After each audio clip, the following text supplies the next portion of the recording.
Hey, you there. Thank you for watching, and welcome to Forge Lines Forever. Today I have a 7v7 custom match here on the most amazing Neuroxus map generator on Chaos Saturday.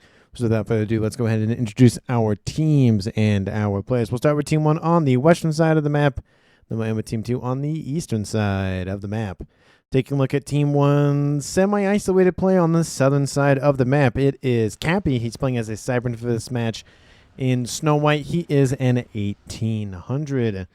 In Ladder Red Pink to his west, it is north. It is Plum playing as UEF as a 1900. He is the highest rated player on Team 1. Again, he is in lightish red pink as a UEF. To his north, we have to the right, it is NM1501 playing as a Cybran. He is an 1100 in royal blue. And the Cybran next to him is Chickenslav, or Slav. He is a 1800. He is in rust. To his north, we have as an Aeon, it is ExtraMassBlocker. In Pac-Man yellow, he is a 1500. And moving on to the last two players for Team 1, starting the right side with Vessel 4AK playing as an Aeon as well. He is in Batman Gray as a 1300. And in Chevy Crimson, we have XBOCT playing as a UEF. He is a 1600. So for Team 1 side of the map, they have 2 UEF, 3 Cybrans, and then 2 Aeon with 0 Seraphim. Moving on to Team 2's northern side first, and then going southward, we have in orange color orange, it is Yonagi playing as an Aeon. He is a 1900. In glow in the dark green to his south, we have the Seraphim of Aranei. He is a 1700. He is the highest rated player on Team 2 and in the game overall. And moving on southward, we have the best color, of course, the forest green. It is also a Seraphim of Zardos. He is a 1000 rated player. Next door to him, we have in Blood Angel Red, it is Colonel Kenny Lee playing as an Aeon. He is a 1900.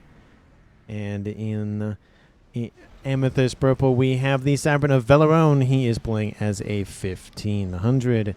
In the southward direction, we have as an Aeon, it is Red 666, not aptly named.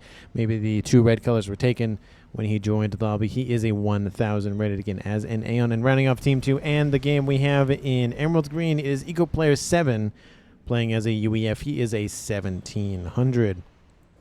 So for Team 2 side of the map, they have 1 UEF. They have 1 Cybran as well. Then they have 2 Aeon, and they have 2 Seraphim. I realized I did my math wrong because that adds up to 6, not 7. They have 3 Aeon. Apologies. So 1, 1, 3, and 2. So every faction is represented on Team 2 side of the map. Team 1 only missing out on the Seraphim side of things. But every faction is present, so nobody is missing out on all the fun. And for these 14 players on the map, let's take a look at their reclaim before they scoop the rest of it up. Currently sitting at 36,000 massive reclaim. And honestly, I already saw some rocks being reclaimed as I was doing introductions. So maybe up it to 40,000 maybe. It gets pretty close to 3,000 mass at that rough estimation. So definitely worth writing home about. There is obviously some major clumpages of said reclaim. Some of them actually right inside some players' bases right there. And there's another one a little bit further outbound, but it's right there. There's also, of course, a reclaim to be fought off after in the north and in the south. And in terms of additional mexes on the map has nothing in the middle of the map, which not only does it not have realistically any reclaim at all, but no mexes. So I don't really see a lot of fighting over besides these 2 Trimex positions here. We might see some traveling back and forth, but looks like wall sections are being established for Zardos and for Team 2, so maybe not. But it is somewhat of a smaller environment to move in, so I wouldn't imagine there's too many units running through that, at least later in the game, maybe earlier on. And in terms of the other mexes on the map, pretty much most of them have already been scooped up. So there's, again, the Trimex positions in the middle. There's another Trimex position here. And there's a splattering of mexes here to the northeast. And then some mexes in the background, as is customary, with a more splattering back there. So there's not really a lot of clumpages of mexes, but there are some mexes to be had. And again, and it's a 7v7 game. Stuff's going to go nuts because there's 14 players, and players are going to die and whatnot, as you would normally expect, again, in a larger populated match. We do see gun range has been started for ExtraMassBlocker. Probably going to go for speed after that. Gun started for Capy. Gun started for Eco. Gun range started for Red. He's already done with the speed upgrade. We have gun upgrade started for NM. We have gun upgrade started for Vessel. And now there is that speed upgrade there for ExtraMassBlocker. We have gun started for Plum. They just won't stop. Is there another gun? No? Now we have a T2 upgrade done for Zardos, though. That's a change of pace for somebody in this game, at least. Doesn't look like anybody else has a gun upgrade done or has been started or whatnot. So that is the... Oh, nope, there's one more gun advanced range started for Red 6 in the south. Sorry, 666 in the south. Apologies. And we do see the range upgrade also started for Vessel in the north.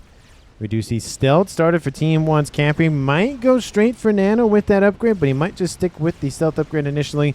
We do see a little bit of some annoyances from Plum into Zardos' base. Looks like bombers are moving in and a gunship to help assist. T2 Air already online for Colonel Kenny Lee.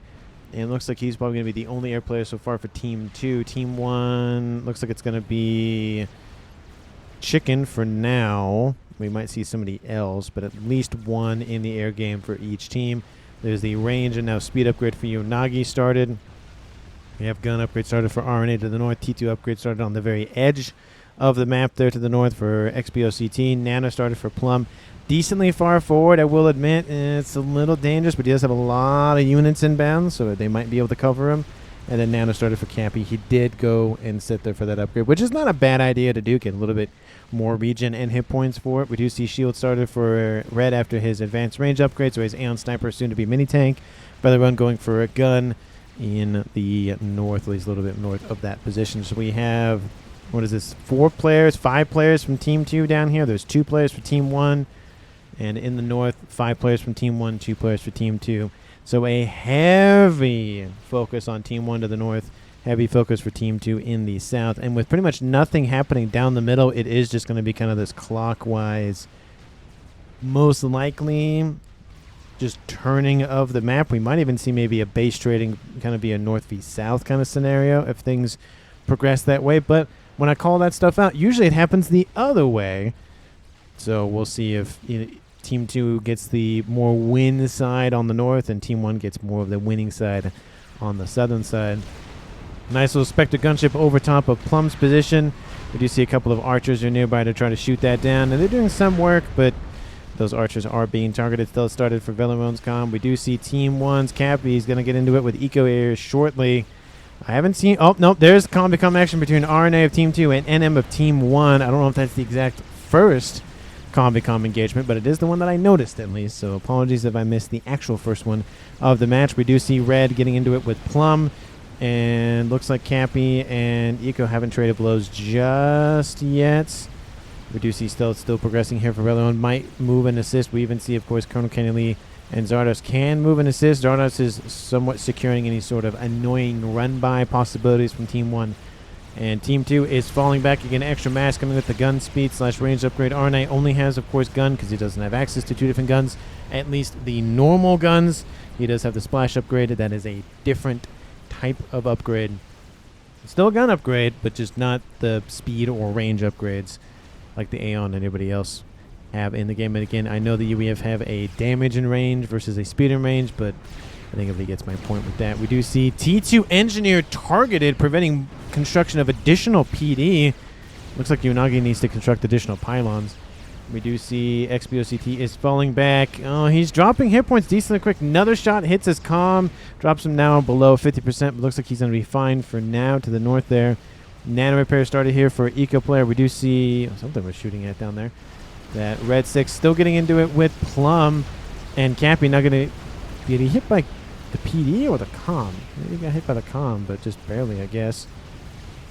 We do have Plum continuing to push in. Velaone coming in behind to assist with that gun upgrade and stealth online. Zardos pushing him with T2.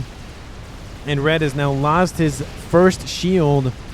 First being just the standard 8,000 shielding instead of the 25,000. Again, the 25,000 is a little expensive for 12 minutes. It take a while to really progress it and finish it off. So it's nice to get a little bit of boost and then wait a little bit and then get the extra power and then build it. And we do see NM still pushing with extra mass against Aranei. Aranei at 1-star vet, NM at 1-star vet, and extra mass at 1-star vet.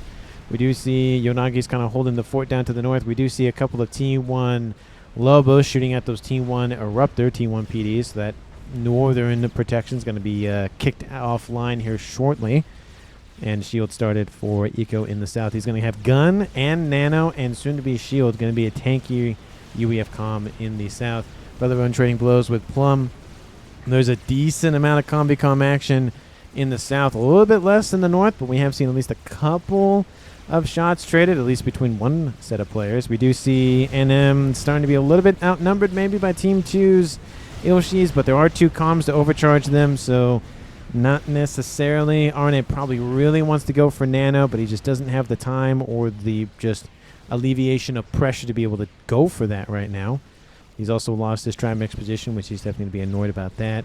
I would be annoyed about that. And we do see Red 6 continuing to push. His shield is back online. We do see Capy is inbound to assist. And now there's 3 players. Colonel Kennedy coming in to reclaim a little bit. Not going for any gun upgrades or any other like T2 utility upgrades. He does have T3 air online, so that's a thing. Team 1 probably has T3. Yes, they do. Did anybody else go into the air game? Land. Looks like all land for Team 1, Team 2, land. Yeah, no other. It is a little odd, but again, it's a kind of a big open map to the north and the south, so it does kind of make sense. There's more emphasis on land than air, but I would not be surprised to see a second player from each team go for. And we do see velaone taking a lot of damage from Capy and Plum's, not only comms, but also the bricks from Capy. And he only has stealth. He doesn't have nano, and that's what's kind of keeping Capy at least a little bit better off in terms of the hit point loss. We do see 2 bricks get hit by 1 overcharge, so nice grouping there from Red. Almost kills off 2 of them and almost gets a decent chunk of veterancy. Probably would have gotten, if not to 3, barely before the 3-star vet. We do see velaone coming into it as well. Lots of PD being built on the front line. We have Colonel Kennedy going for land facility, probably for reclaim or just assisting with maybe some T1 engineers. Zardos getting more PD online, really trying to secure that front line. Again, there is still that possibility of running it straight down the middle, but I feel like both teams are kind of aware of that and very cautious about it. We might see maybe traversal down more the northern v southern route versus the west to east, because there is a direct route there and there, but I don't know if that's actually going to be used by anybody at this point. We'll see. We do see Regen Ore is done for Aranei. He has regular nano online now. He's going for advanced Regen Ore now. Now he's at 16,000 hit points and at 92 a second. So going to be decently well off in the hit point count for a while. We do see some comments made by Red 6 saying go southward. And Team 1 is starting to actually move southward, partially just because of the units and wall sections with PD in place nearby, kind of forcing Team 1 to go that way. It's going to be a lot of dead units to be able to crack this 3-comm position for Team 2. T2 PD online again for Zardos, and he's just slowly PD creeping. It's slow and steady, and he's doing very well of just kind of, again, curtailing Team 1's movements. That way, when speaking of curtailing, Team 2 in the south breaks through the wall section, is now attacking the western front, kind of similar to what we see in the north happening with XBOCT and Yonagi. So trying to take a little bit of that APM from each side of the map. We do see Yonagi, speaking which, has Aeon Sniper Commander, Shield, and of course Speed online. The Aeon Sniper Commander having the, again, Speed and the Advanced Range online. Vessel moving in with just gun / speed, so no advanced. We do see XBOCT kind of hanging out on the mountainside. Distance building up here. It looks like T2 land probably for some flapjacks would be nice to be placed up there at a bare minimum, just shooting down missiles from the sky, or at least a higher elevation of thinking possibly. Forces from Team 2 have to fall back. They kind of got stomped on by those bricks from Team 1. And again, it looks like Colonel Kennedy's kind of headed home, and it is approaching the 20-minute mark, so that's definitely smart to kind of thinking about, does the comm need to be on the front line still? Some of them yes, some of them no, especially the air players probably thinking about maybe not being on the front line. We see Chicken also has kind of fallen back considerably. In the north, though, we do see Aranei, again, pushing with the advanced regen and the nano upgrade, keeping his units alive even longer. And those Ilshis, again, getting 50 hit points a second is a lot for a 3,000 hit point unit. Within 10 seconds, that's a sixth of their health regen. And then, essentially, I think, what is it, within a minute, that's full regen. Because it's times 10. Yeah, I did math in my head. I promise. I did it properly. I actually had to check it because I'm like, wait a second. But yes, because it's 3,000, 50, 60 seconds, a minute. Yep. And he's getting some veterancy. He's almost at 3. Again, there's a decent amount of obsidians, which I'd love to see mixed in with the bricks. And there's asylums, apologies. Would like to see maybe a little bit more flak. Team 1 is kind of exposed to sort of some air attacks. And then in the north, speaking of exposed, XBOCT, it's surrounded by Harbingers and killed off. And there he goes. First blood goes to Yonagi for Team 2, dropping it to a 7v6 in Team 2's favor. And definitely Vessel is getting out of there. Shield started for Plum. Nano started for velaone. We have Eco has finished his shield upgrade. Capy, no upgrades yet. And that is going to be in the south for upgrades. But that is a kill for Team 2. It takes a little bit of the pressure off the northern side. Looks like the base goes to ExtraMassBlocker for now. I was going to say maybe gift it over to Vessel here shortly. And it's going to be Aeon and UEF Tech merging together versus Aeon and Aeon Tech that would have been merged together for ExtraMass. We have the group of Obsidians pushing southward and eastward, trying to distract some forces from Team 2. And here come Restorers, and we've seen Restorers not do very well recently on this channel, and maybe they can redeem themselves a little bit. But again, Aranei is here. Does the regen get up to the... Oh, it does. It does affect units in the air. Okay, well, I guess it does affect units in the water. That's fair. And that's actually really good for those Restorers staying online even longer. Maybe I just didn't think about that. Because, again, like I said, it works for naval units. And here comes Aranei, going to get a kill for Team 2. Drops Team 1 to 5 comms remaining. Maybe even 4. And again, ExtraMassBlocker is here with still a couple of Restorers that could push in. There is the fear of giving a lot of mass to one player, and there goes ExtraMass just losing hit points hand over fist. And that's a double kill for Aranei. He's actually barely stays kind of in that kind of high yellow, low green state in terms of his hit points.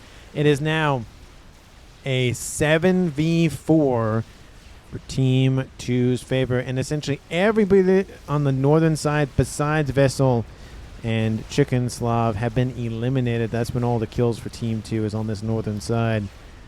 Technically, Chickenslav's in the middle, but I mean, you know, close enough. But here we go, southern side. Here comes a push of a ton of Titans and bricks. Just the rapid fire, shoot guns.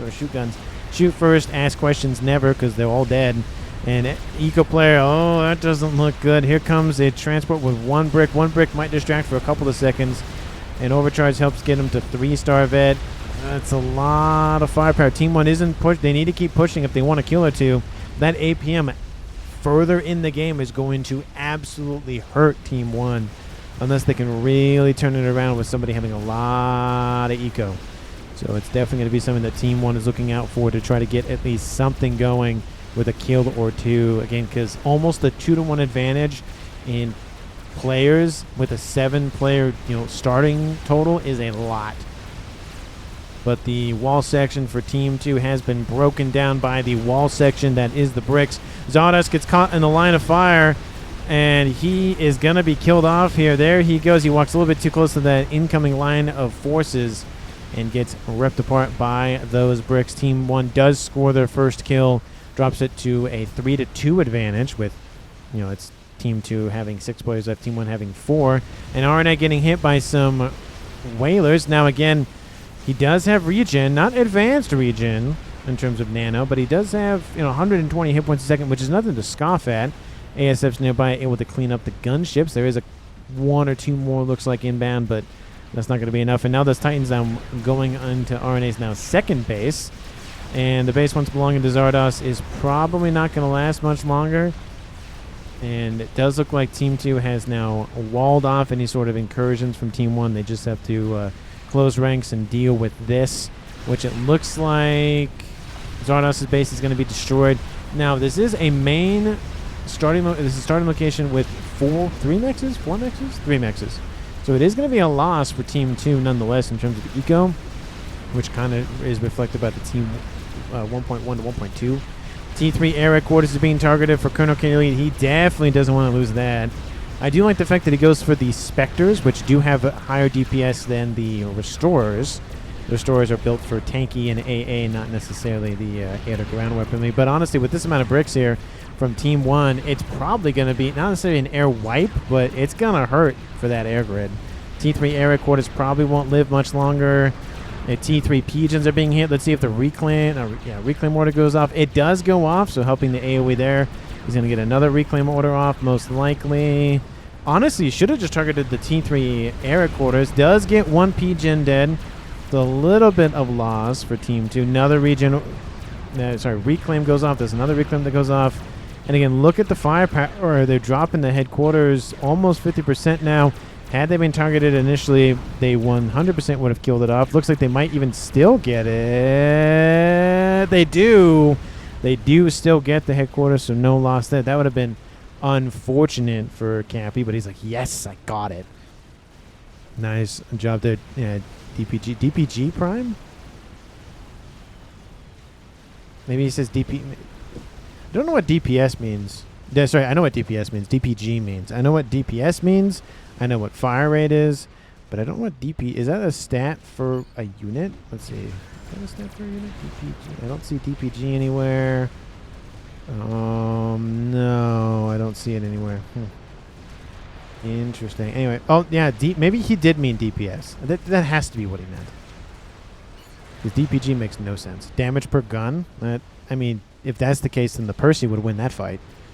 But, I don't know. Anyway... To the north, Vessel has 3 bases, with Chickenslav having 1 base? 2 base? 2 bases, because there's... Yeah, that would make sense. Yep. And then Team 2, Aranei, does lose his second base. Got a little bit of extra eco out of it before Team 1 rolled it over. Again, T3 air quarters being lost is very not good for Team 2. Again, it might maybe encourage another player for Team 2 to go into air just to help compensate it.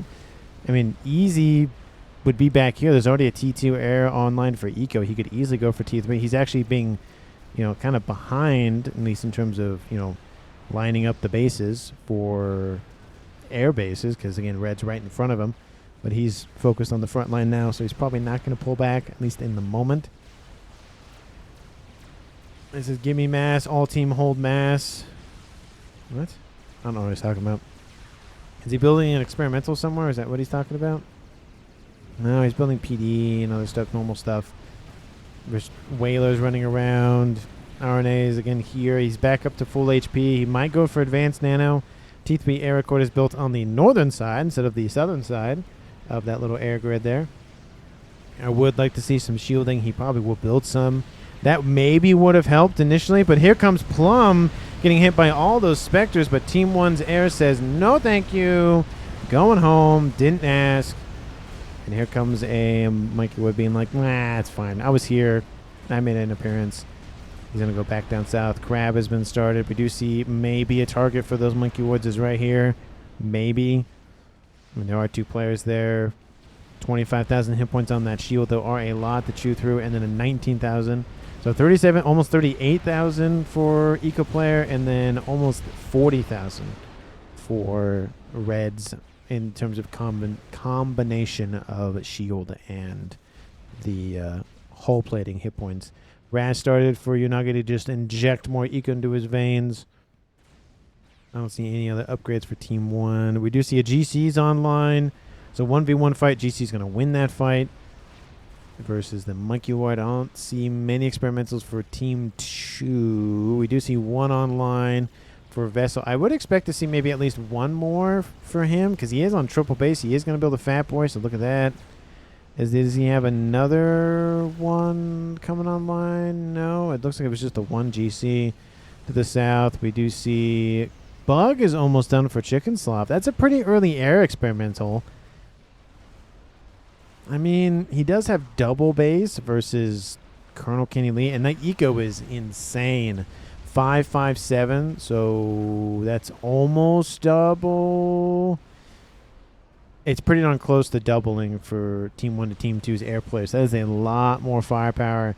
His Whalers starting to run around and stack up quite nicely. So going for Bug's not a bad option. There's not a lot of air power for Team 2 to fight against that. And as long as he can wipe out most of the ASFs before they come in contact with that Bug, he's going to get a lot of damage done on Team 2's side of the map.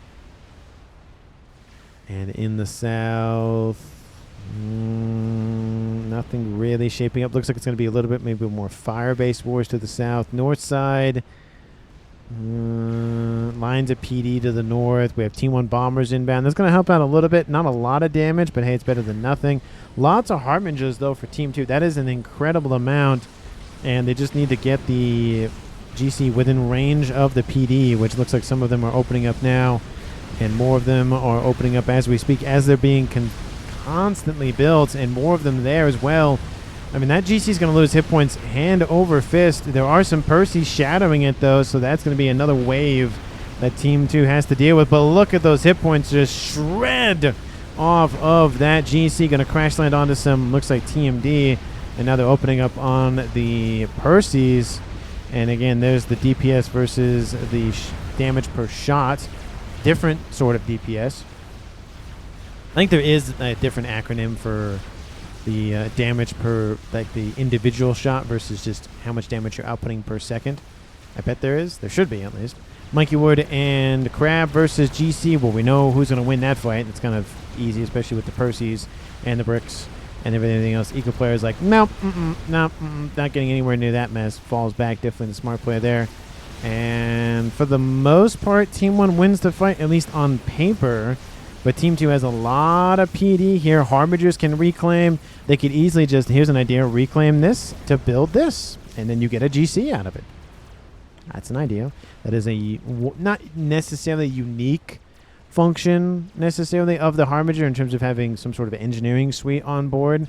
But it is the Harbinger that has the reclaim function. And then the Mantis with the Cybrands have the like assist engineering function. They kind of split some functions up for the engineering suite and give it up to a couple of units. Nothing else can build structures besides the comms, the SACUs, and the engineers. Technically, if you want to say building, yes, the Fat Boy counts, yes, the Tempest counts, yes, the Megalith counts, but it's not build, it's you're building it on or in or underneath the unit. You're not necessarily building it like as a thing on the map kind of thing. It's its own individual or independent thing. But anyway. Yeah, it looks like just more fire-based, whereas Team 1 gets a little bit of reclaim, Team 2 gets a little bit of reclaim. That kind of evens out. In terms of eco, Team 2, reclaim-wise, is killing it. Almost double that for Team 2, and it's probably going to get up pretty high because of that fight earlier. But in terms of total mass accrued, not that far behind for Team 1, and in terms of mass per second, about dead even, slightly behind, but that's nothing to be too concerned about, at least at this point. It's what the players are doing with the mass. Again, Vessel has triple base, and Team 1's air player, F Chicken, has double base. So having that amount more eco more than your mirror does mean a lot. Now, we do see Colonel Kennedy starting to close the gap a little bit for that eco compared with Chickenslav. Because, again, he did get this base once belonging to Zardos. So technically he's on double base, but not technically, but pretty darn close. Ras being built on Chickenslav's comm to just inject more eco into his veins. He's sitting with his bug. He hasn't really used his bug that I've noticed. Maybe he thought he could get a huge lead on air with the air producing facilities for Team 2 down, at least the ASF ones, but looks like it wasn't long enough to be able to build it and then utilize it. But there's no harm in just building a thing, having it sit in the corner for a little bit, and then being like, oh, I can use it now, and then run it out. But never using it, that's a waste.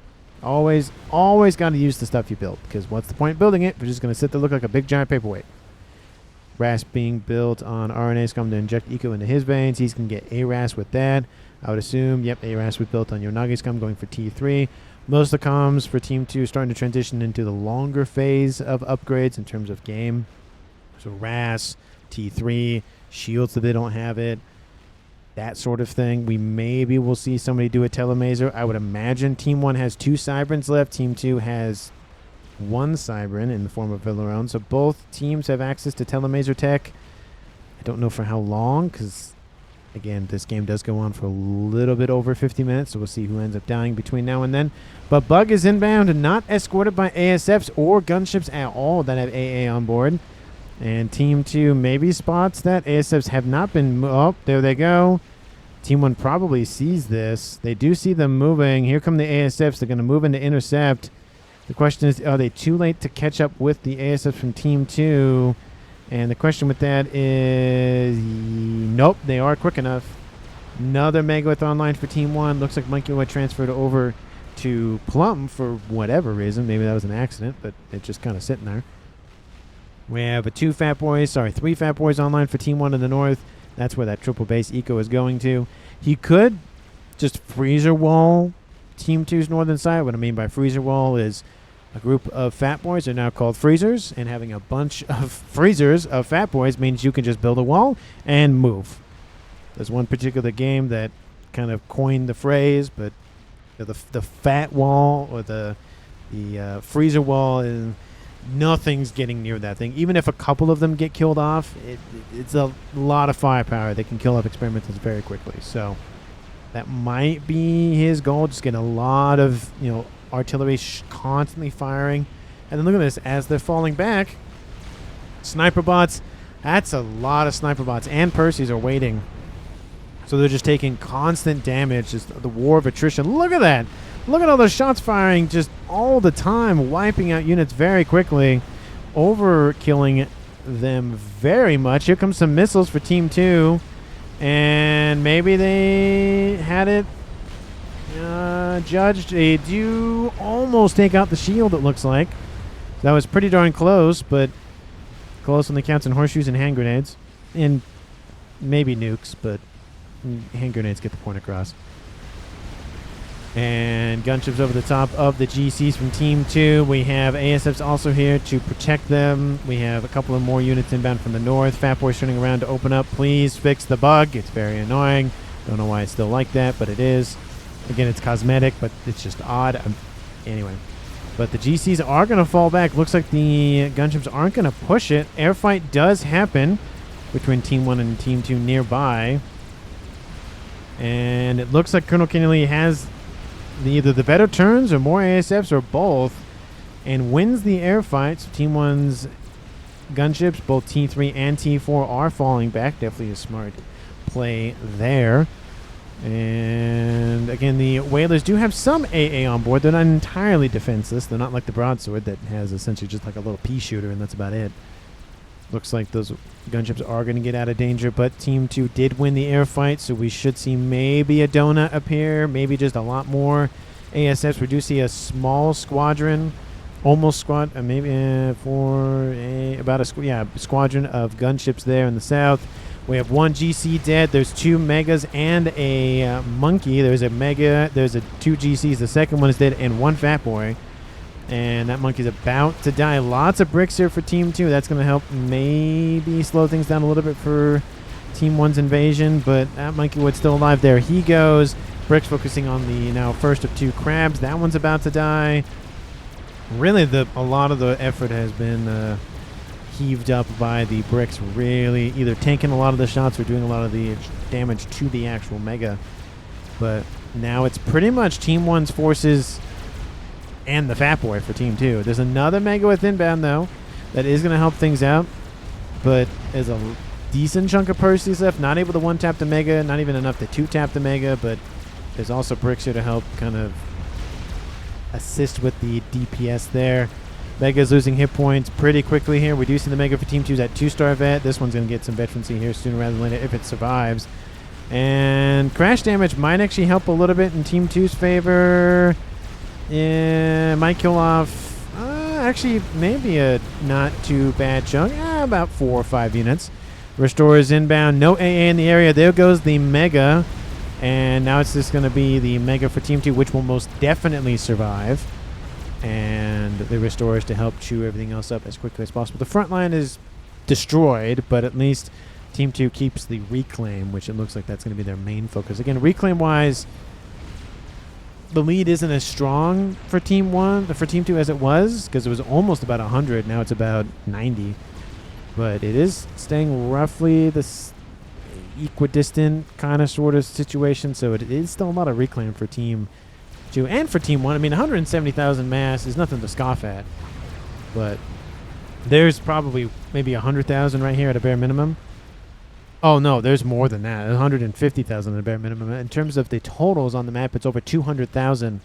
Again, most of that Reclaim on the southern side. Team 1 has AA moving into position. Engineers already moving into position to get some of the Reclaim back that they definitely want, because again, there's 4 Megas plus 2 GCs, a Monkeywood, and then a lot of T3 units with some structures mixed in. So lots and lots of high valued units and some structures. Artillery started for Team 2's Colonel Kenny Lee, just barely. Where's your shield? Where is your shield for your nuke?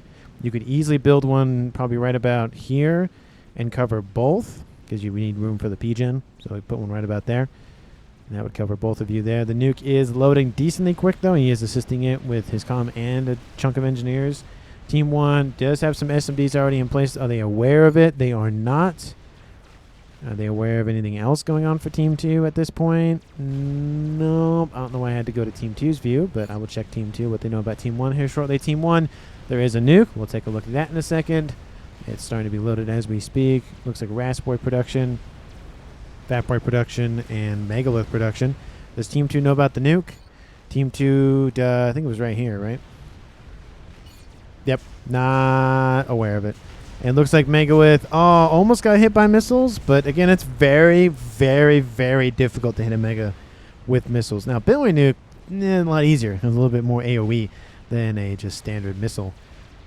But there was an attempt made missiles inbound for GC, or probably just Fat Boy. Honestly, probably Fat Boy, and they missed. And actually, the Volcanoes were here, and they said absolutely not.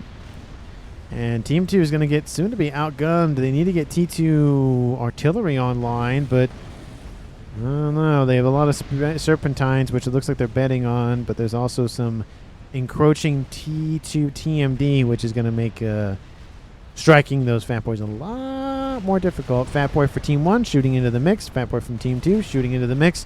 So not really a lot of reclaiming going down for either team, but slightly in favor for Team 1 because there's already engineers here scooping up that Mega with Mech, which they've already been scooping for a while now. T2 artillery going to be built here to try to push back the Fat Boy.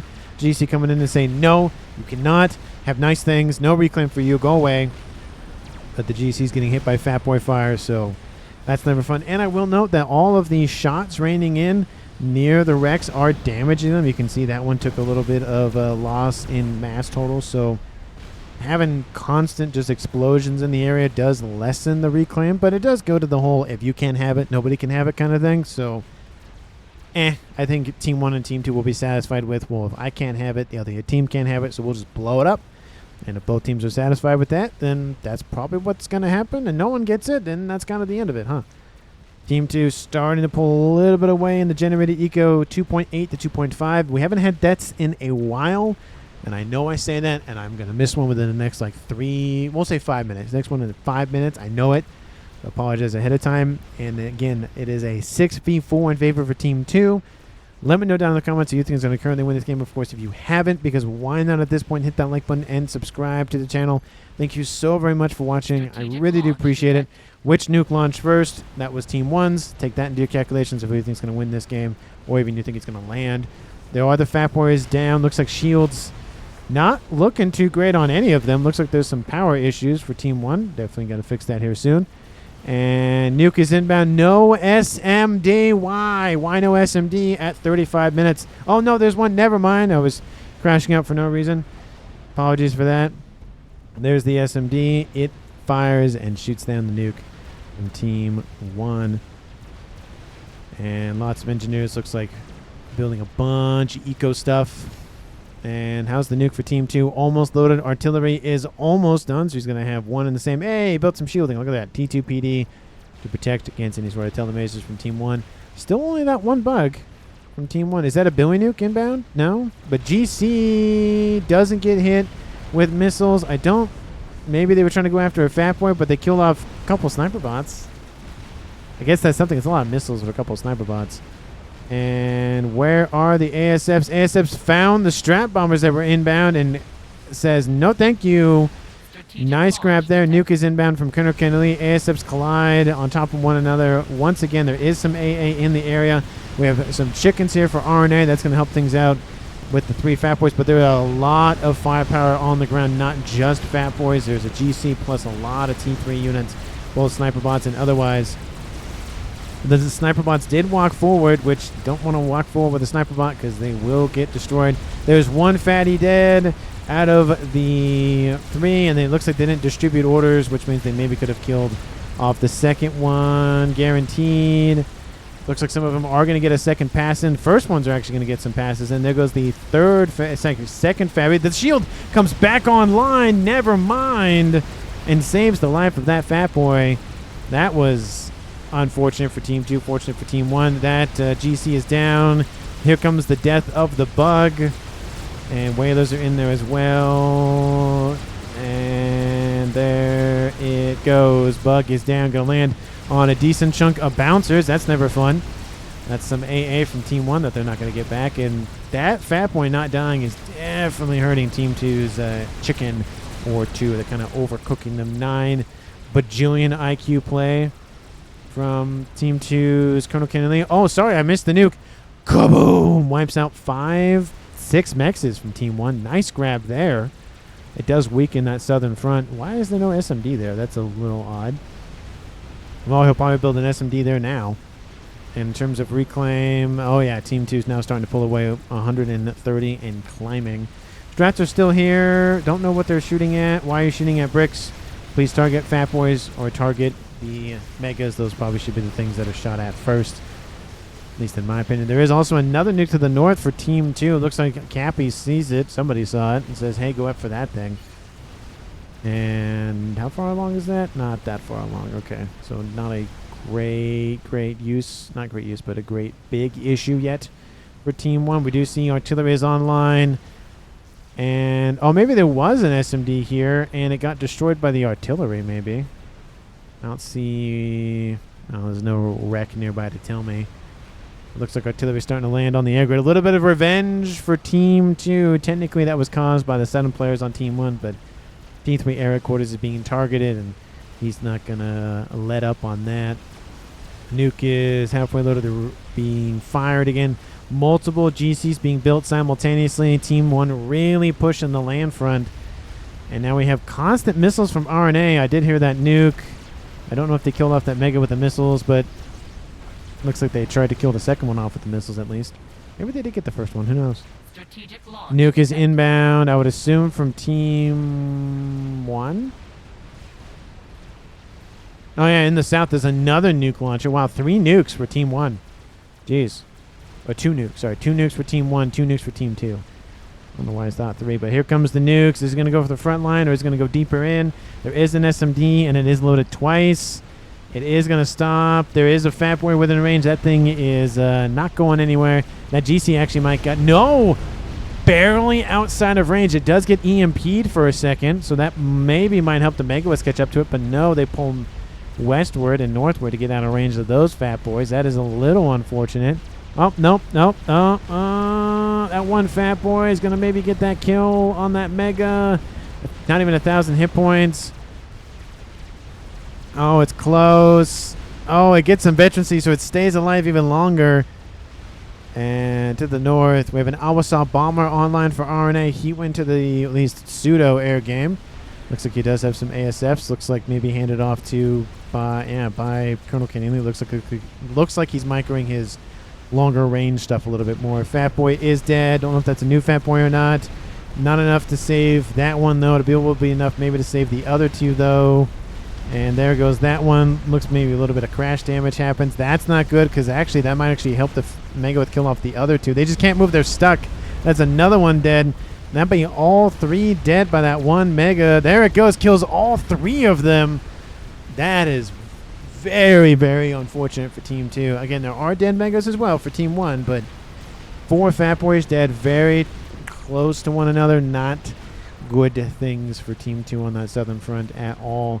4 GCs plus 2 Fat Boys is not good. And, ooh, a little bit of a spicier play. The Salvation is being thought about at least. Now, Salvation usually is paired quite nicely with the the Paragon, but I have not seen that yet. So as of right now, no Paragon for Team 1, which is unfortunate. I do like to see the experimental game enders, of course. I think everybody does. Well, at least most people do. There are probably some that just don't like them because maybe they get overused, but, you know, they're in the game. They get used. It's like the Novaks. It gets used. Is it kind of cheap sometimes? But it's in the game. Devs can nerf it if they want to. And artillery, targeting artillery from Team 1. Shields back online, or is online. Shields back online. And there it goes. Impacts the shield. Doesn't take it offline. So it'll be fine. I think that would have actually hit. Did not mean to do that. Would have hit probably right about there. Obama's going to drop a payload somewhere to the north. Looks like it's going to drop right next to some Perseus. Looks like it is not going to clip that GC, but might clip some Perseus, but not too many of them. Honestly, it looks like artillery's landing from Team 1. Kills off a huge chunk of the air grid. Power issues. That's not good for Colonel Kenny Lee. Team 1's going to be aware that laser is done for Chickenslav going for gun. Has he gone for the thing? He's not gone for the other thing yet, but he does have one piece of it. At a bare minimum, that front line in the south is collapsing for Team 2. Team 1's doing a very good job pushing the north and the south at the same time. And it's really taxing Team 2. Team 2, though, the Eco is very strong with Team 2. 2.9 to 2.6 with some issues, I guess, for Team 1. Oh, now the 3.0 to 3.0. Oh, they keep jumping. That makes me think it's reclaim related, not actual generated Eco. Nuke is inbound once again from Team 1. No Nuke has landed for Team 1 yet. No, 1 did land. Okay, it did land, but it didn't kill off the Fat Boy. That's what it was. Here comes the Nuke. Is there an SMD? There should be one in the area, which there is, and it is loaded. Looks like he was trying to nuke the... Oh, actually, he was trying to nuke the front line. It's a little bit too close and gets destroyed. Unfortunate, because that's the second time that same nuke launcher fired a nuke and got shot down by the same SMD. They're essentially the exact same location. 2 artillery pieces here for Colonel Kennedy, separated, which I do love to see. Overlapping shields, which I also love to see. Kind of helps keep everything protected and contained and whatnot. They're targeting the artillery from Team 1. I'm assuming it's being heavily assisted, I'd imagine. And they're also getting upgraded to ED5s, which means every time they upgrade, they get a full charge of shield just for free. It's instantly boosted. Now, if you don't have the power for it, that's a different story. But if you have the power for it, it instantly gets filled up. So it's a very nice way to just keep the shields on. Granted, if you go from ED4 to ED5, you only can do that one time. But if you go from ED1 to ED5, you can do it 4 times. So if you can really spam up those upgrades, it does make the difference. P-Gen, direct impact, doesn't kill off the artillery because the AoE spread or like kind of miasma effect was a little bit far out of range, but it did get hit nonetheless, so it does slow down the fire rate a little bit for that artillery piece. Because again, you can increase the fire rate of T3 and T2 artillery by putting P-Gens next to it, and T4. It works for T4, just like this one. And you can see the P-Gens next to it. Team 2, are you aware of it? You are definitely aware of it. It isn't commented about, but somebody's made something about it. Priority says Aranei. He's talking about this one. Yeah, so it looks like maybe Aranei mentioned it. Yeah, they're talking about, hey, there's this thing over here. You probably should focus on that. The Salvation is in the green. It's almost done. Vessel using, again, three bases, apologies, of Eco. And now Team 1 is firing an artillery piece from the south. The second one's about to come online. We have 2 down here. Looks like almost 2 here. 1 almost there. We almost have 5 artillery pieces online for Team 1. Team 2 has 1 because they just lost that one and all of the power for him. Nuke is... Oh! If that was an emissary shot, that thing would be dead because it was well within range of the pulse. And shot lands, kills off some mass FAF. Oh, that one's a little high. Laser has been started for velaone. Looks like the nuke is going to fire. I could hear the bells ringing and whatnot. Kind of hard to hear them, but they do actually have some alarm that rings out. Nuke is inbound. Team 1. Oh, that nuke's going to land. Kills off a Fat Boy. That's 50% of the Fat Boy is dead, so nice drop. Kaboom. Missiles are inbound. GCs aren't moving. It might be a double kill maybe on the monkey. Was that the one that got it? Maybe. Right? It was an Aeon one. They're both Aeons, so that doesn't help. Missiles inbound. Kills off a GC with the missile snipe. Nice grab there from Yonagi. Artillery still raining in. Where'd that nuke go? Probably shot down. And Team 2, that's going to be, again, a maybe comeback that Team 1 needed. Like, granted, Team 2 has been winning the eco game for a while. Team 1 not that far behind, though. Reclaim situation, almost even. And Team 2 loses... Oh, Colonel can leave control case. He wasn't next to power. So that was not a kill that was masked as a control K. It was a legitimate control K. So Team 2 lost their second player 44 minutes in. So more than 20 minutes later, another player leaves the match, or at least leaves the this plane of existence. And now it is a 5v4. Still in favor for Team 2. Base goes to Aranei. Not that much left, though. There is this air grid a little bit here, and some mass fabs and mexes and whatnot. But the air grid, the nuke is still there, which is nice. So I don't think it'll be there for that long. You know, how does the front guy in front of you build 2 T3 artilleries? What? How does the... Oh, you're talking about this guy. What about that one? The nuke is almost loaded. There's another nuke. Team 2 has 3 nukes online. That one isn't loaded. That one isn't loaded. The one in the south is almost loaded. We have northern side push. We have multiple GCs inbound. Again, that snipe from the missiles did help out a little bit. Eliminated at least 1 GC at a bare minimum. Game ender finish, says Colonel. There it is. He's still in the game, just beyond the grave.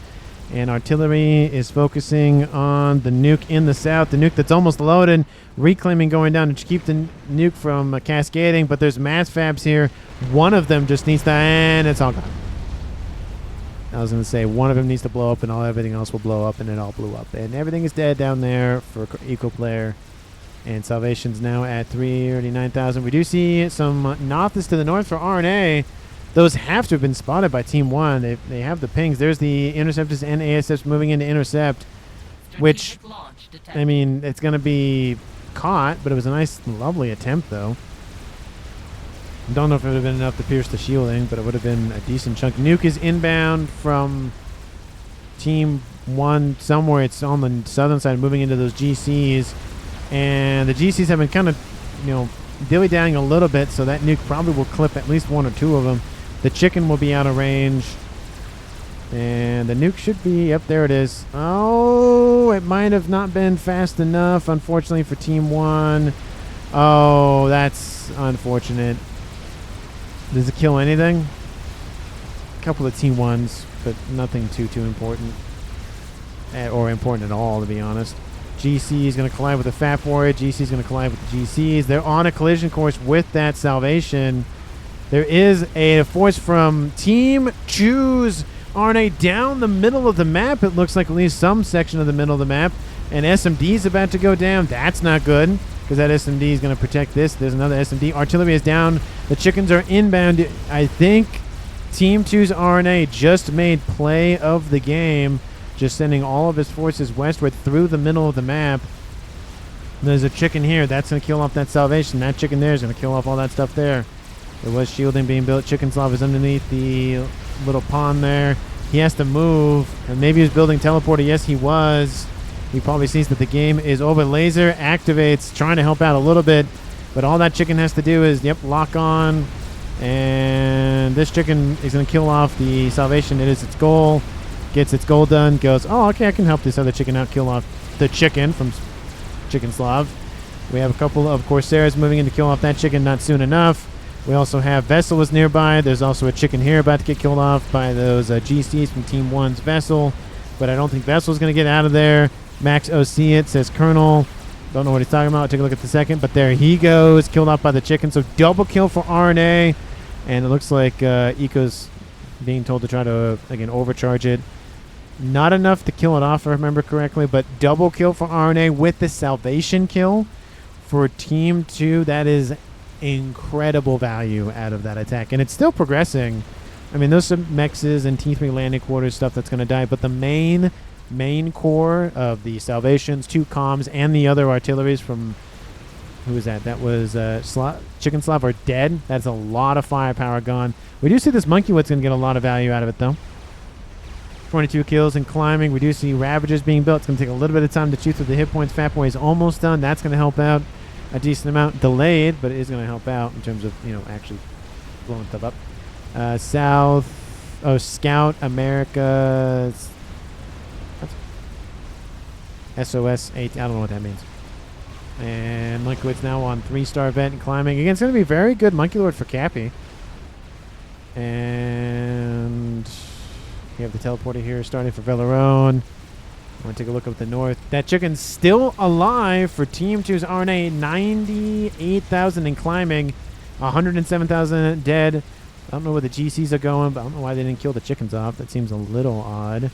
Looks like maybe teleporter. Oh, no, something's talked about something. Monkey Lord is eventually dead. Killed off in 61,000 man. Oh, nope. Oh, there it goes. Paid for itself, that's for sure. And now it's just the southern players left for Team 1. Both of them are in the pond. It is a 5v2 in Team 2's favor. And, that's a GC from Team 2. Yeah, I don't know why the GCs from Team 1 didn't keep targeting the chicken, because they were kind of both near them. This one definitely should be dead by now. Getting 130,000 mass kill. There's another chicken inbound from Aranei. That attack is still going. And it's just not stopping. GCs to the north. I mean, that one just died. A little bit of crash damage onto that one. This one's at 1-star. This one's at 2-star vet. But the damage is done. I mean, a huge portion of the map is dead to the north. The middle of the map is pretty much dead. Now the southern side's getting hit by chickens. There's that one that, for all intents and purposes, I don't know how it's still alive at this point. There's 4 Fat Boys, and there's a Mavor started. Sorry, no, there's not 4. There is 6 of them online. 8 of them online. That is almost a double-digit amount of fatties. The only problem is that Plum does not have power, which means he's losing out on his mass per second. It says they have power, but he probably does not 100%. Yeah, he 100% does not have it. That's not going to save you at this point. It's just not. There is a chicken inbound. The fatty's going to kill that one off, but it's going to take a while to build it. You're getting less mass, all that sort of stuff. Team 2, honestly, can just sit back. There are some artillery pieces that need to be eliminated, to be fair, from Team 1. And there goes Plum control Ks. Now everything's under the control of Capy. 49-49 on the clock. We have some Corsairs inbound, maybe for some Fat Boys. It's going to hit the shielding, not enough to destroy it, though. I think it's about is it a dozen or so? What was that, about 8? I think it's about... Nah, I think it's about a dozen to kill off the shielding, and then another 6. So you'd need about 20, maybe, to secure the kill on a Fat Boy for Corsairs. I'm just doing rough estimations. I'm not doing exact math. You could probably figure out the exact math, but, Now look at all those fatties. Look at them all. 2, 4, 6, 7. That is a lot. 8. And it's still going. It's in the yellow. Yeah, but I just don't think it's going to finish. But every mech's dead. Is probably a mech that Capy is not going to get back. He just isn't. Because he doesn't have the APM, he doesn't have the time, doesn't have the anything. We have ASFs catching up to the Awasa bomber, and they're just going to go for the kill, it looks like. Because I think he knows it's over. It looks like he might get the bomber and maybe head out or something, maybe. I don't know. And there he goes. Oh, stays alive. And there's a desync at the very end. But, again, that doesn't matter because... yeah, I don't think it really matters at this point. There's the bomber, stays alive. All the ASFs dead, just barely. And chicken's coming in from the north. Fatty's coming in from the east. We have fatties being eliminated. We have that Mavor is over 25% done now, to be fair. But, again, it's going to take a lot of time. Nuke is inbound from Team 2, I'd imagine. Yep, there it is. Hey, it's that one built by Colonel Kenan Lee. Look at that. And there's the Nuke, Capy control Ks. That's it. Looks like some Othams came to say hi, but that doesn't really matter at this point. Don't know why the game's still going. There it goes. And Team 2 wins at control Ks, everything else in the process. But granted, he's the last player left anyway, so he can do that. But there's the game. Team, it was kind of not looking good for Team 1 in the beginning because of the APM differential. Team 1 came back with a vengeance with all that eco. Almost did a lot of damage with that salvation, but Aranei said, no, thank you, and just went move left or west and then north and south, and that was it. So one straight shot down the middle, or almost straight shot down the middle, I'd imagine, and that was honestly it. So nice grab there. I think he gets MVP for me, honestly. The one move in kills off the pseudo game ender, plus 2 comms, plus 2 other artillery emplacements. And Team 2 was getting pretty hard with artillery. There's, again, the 2 down there and the 2 up there, not counting the salvation. Bases were hit.